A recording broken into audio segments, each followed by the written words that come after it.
پاکستان اور افغانستان کے تعلقات اور مہاجرین کا مسئلہ یہ ایک طویل عرصے تک ہمارے سیاسی افق پر موجود رہا ہے اور ابھی بھی موجود ہے۔ پاکستان اور افغانستان کے تعلقات کی تاریخ بھی صدیوں پر محیط ہے۔ مذہبی، سیاسی، علاقائی، قبائلی، تاریخی ہر قسم کے تعلقات کی زنجیر میں یہ دونوں ممالک ایک دوسرے کے ساتھ ہیں، مگر اتنی ہی طویل تاریخ ان دونوں کے درمیان غلط فہمیوں اور بدگمانیوں کی بھی ہے۔ چیئرمین صاحب، یہ دونوں ممالک نہ صرف ایک تاریخی ورثے میں جڑے ہوئے ہیں، یہ ایک پڑوسی بھی ہیں،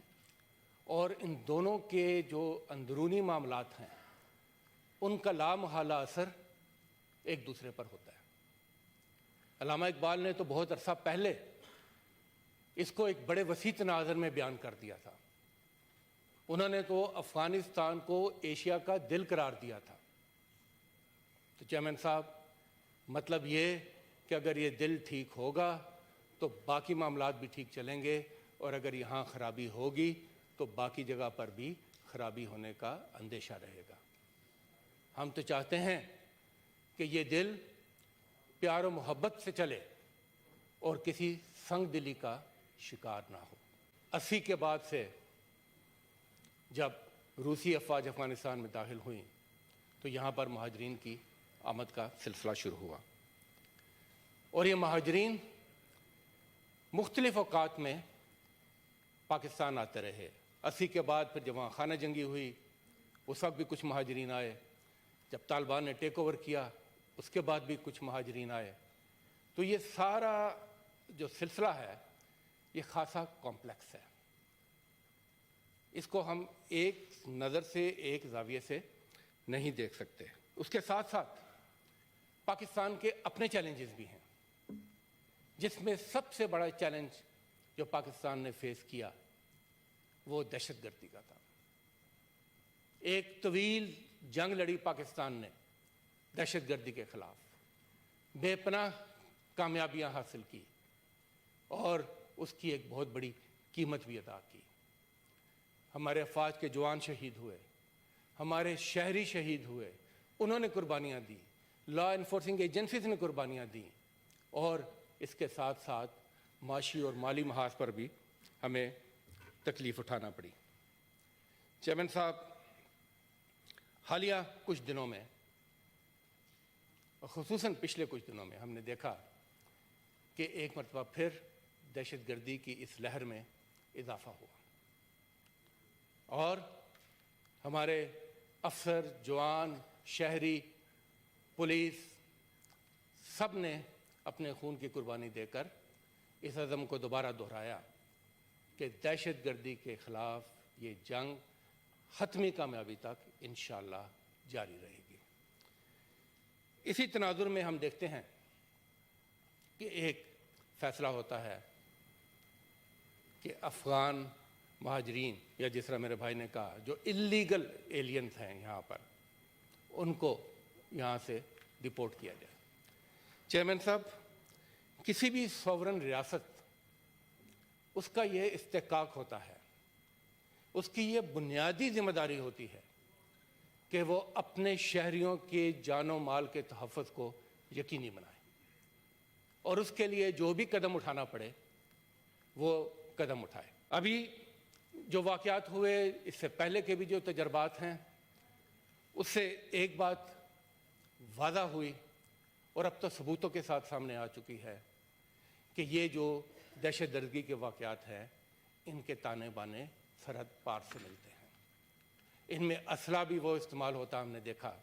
جو امریکی فوج وہاں چھوڑ کر گئی۔ ہم نے یہاں پر مختلف گروہوں میں نیکسس ہوتا ہوا بھی دیکھا۔ میں یہ سیکیورٹی معاملات کا کوئی ایکسپرٹ نہیں ہوں، مگر یہ وہ ہے جو کہ پبلک نالج میں چیزیں ہیں جو میں آپ کے سامنے رکھنا چاہتا تھا۔ پاکستان نے اس معاملے کو افغانستان کے ساتھ ہر سطح پر اٹھایا،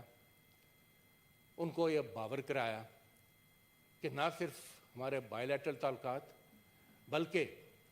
دوحہ ایکارڈ کے تحت بھی آپ کی یہ بنیادی ذمہ داری ہے کہ آپ کی سرزمین کسی بھی ملک کے خلاف استعمال نہ ہو، کسی بھی ملک کے خلاف، خصوصاً پاکستان۔ چیئرمین صاحب، ہمیں اس بات کا بھی ادراک ہے کہ وہاں پر موجود طالبان حکومت کے اپنے مسائل بھی ہیں، ان کے اپنے انٹرنل سیکورٹی تھریٹس بھی ہیں، وہاں IS خراسان کا ایشو بھی چل رہا ہے، ان کی اپنی پرائرٹیز بھی ہوں گی، مگر جو ایک انڈرسٹینڈنگ ہے میں سمجھتا ہوں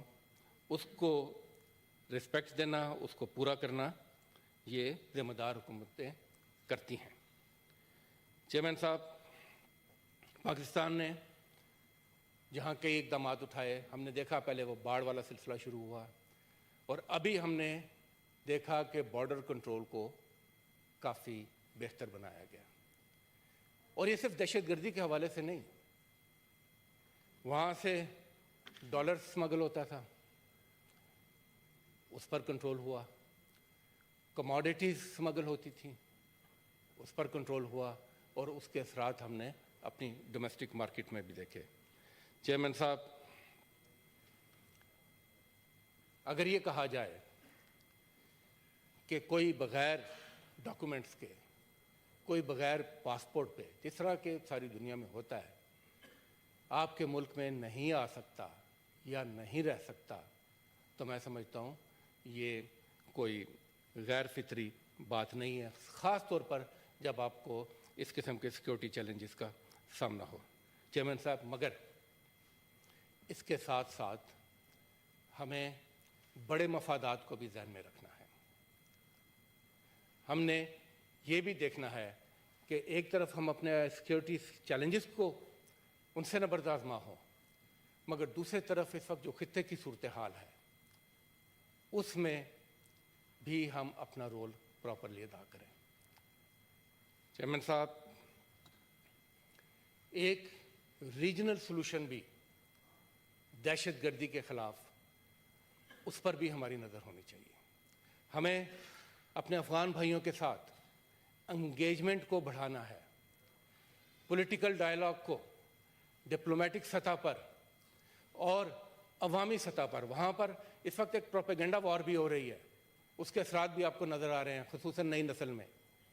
آپ کرکٹ میچ دیکھیں یا آپ سوشل میڈیا دیکھیں، ایک نفرت پیدا کی جا رہی ہے پاکستان کے خلاف۔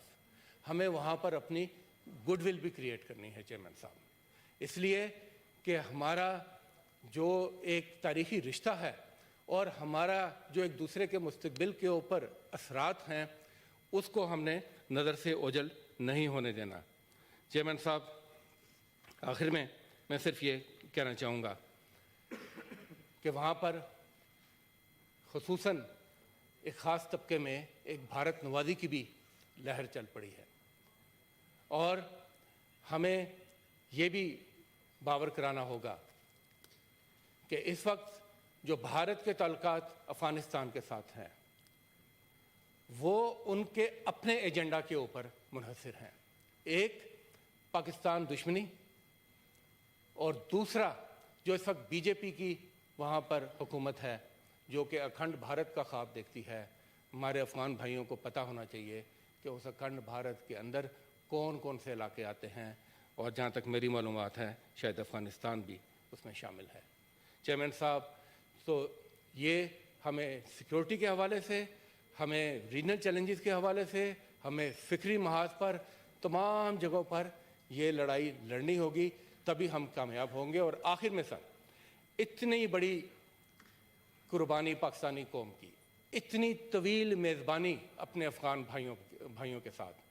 اگر اس کے بعد ہم کوئی پروسیجرل غلطی کریں تو یہ مناسب نہیں ہوگا۔ ہونا تو یہ چاہیے کہ جب ہمارے یہ افغان بھائی واپس جائیں تو یہ وہاں پر پاکستان کے سفیر بنیں، نہ کہ وہ گلہ اور شکوہ لے کر جائیں۔ جہاں تک میری معلومات ہیں، میں سمجھتا ہوں کہ ہمارے منسٹر صاحب اس پر بہتر روشنی ڈال سکیں گے کہ ہمیں یہ بتائیں اس ہاؤس کو کہ کیا تمام افغان مہاجرین کو بھیجا جا رہا ہے، جو کہ میری دانش میں شاید ایسا نہیں ہے۔ دوسرا، کیا کیٹیگریز وہاں پر بنی ہیں کہ کن کیٹیگریز کے ساتھ کیا سلوک ہونا ہے، اور تیسرا ان کی باعزت، میں بھی اس کو انڈرسکور کروں گا، باعزت واپسی کے لیے کیا میکنزم تشکیل دیا گیا ہے۔ بہت بہت شکریہ۔